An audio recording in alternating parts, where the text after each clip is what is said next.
Alright, welcome back to Make It Mental, everybody. Here is a close look at one of my speakers. The other one is already inside the house, so I can compare it against the colors that are inside my flooring in the entertainment center. And it has worked out quite well. There's a dual voice coil 8-inch subwoofer. I paid approximately $6 for on a clearance on partsexpress.com. The front face that you see here, the solid wood, this is all solid wood. There's no particle board, no MDF, no plywood, no veneers. This is all solid wood, so it will stand the test of time. It will last a very long time. The face you see here is reclaimed, along with this area here, and on the back side that you can't see, and the back side over there behind the cabinet that you can't see. It's all reclaimed. Along with the top is also reclaimed material, and it's got some of the more original colors that were in this cabinet a long time ago. It's been slightly modified. Dual 6.5-inch drivers. For those of you who haven't followed along in the beginning of the series, I wanted something different.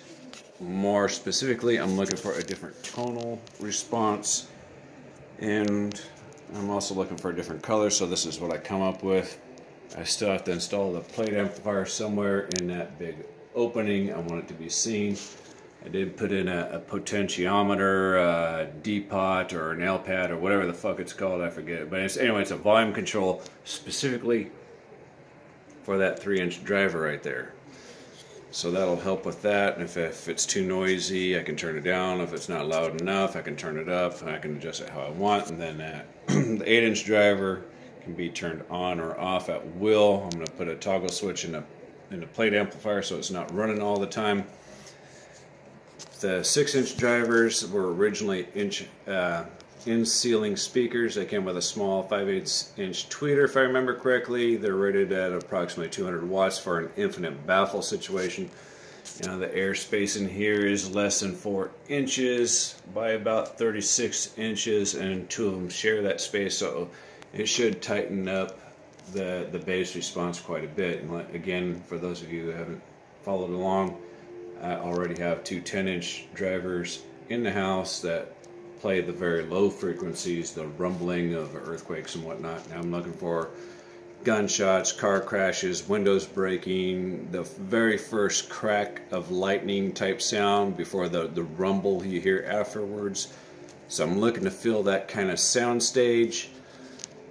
I believe I'm going to achieve it. I'll let you guys know if I've achieved those goals or not. And plus, if you're looking for something different, you know, maybe you got a barnyard looking cabin, or you don't want the generic black speakers that you can buy at just about any place. So why do you need them so big?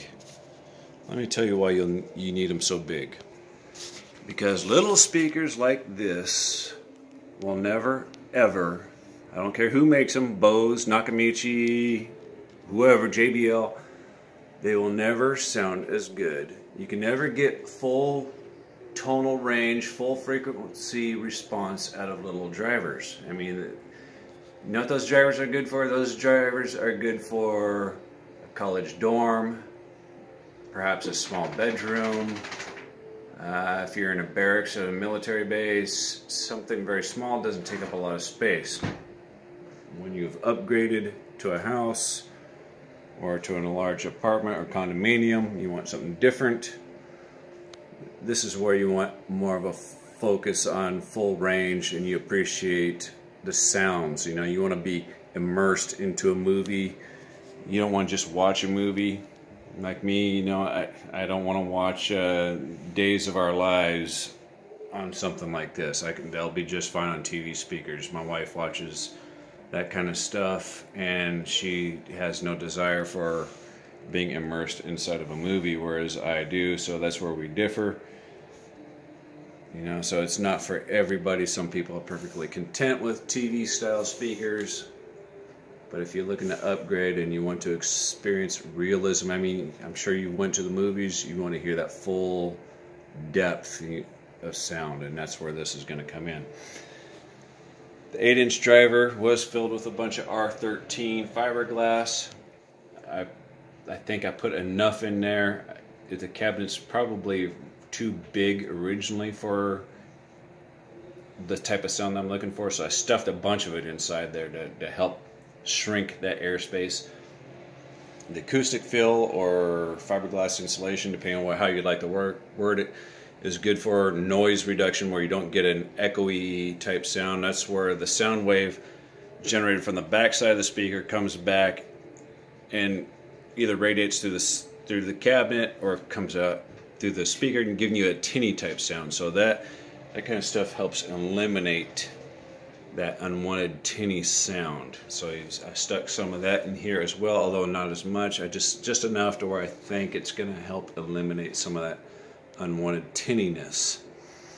So there you guys go. I hope you guys get inspired for this barnyard style looking speaker that's kind of have a modern twist on it, an artistic point of view. I'm going to put an LED up in behind here where you can't see it. It's going to backlight the plate amplifier that's going to sit somewhere in this area right here, and that'll be more for just an artistic presentation. And now I could have easily cut it into the solid wood. I could have easily done it a more simple way, but I want people to be able to look and see that this is one piece of wood that runs all the way up and it continues all the way across. It's just basically got a big chunk missing out of it.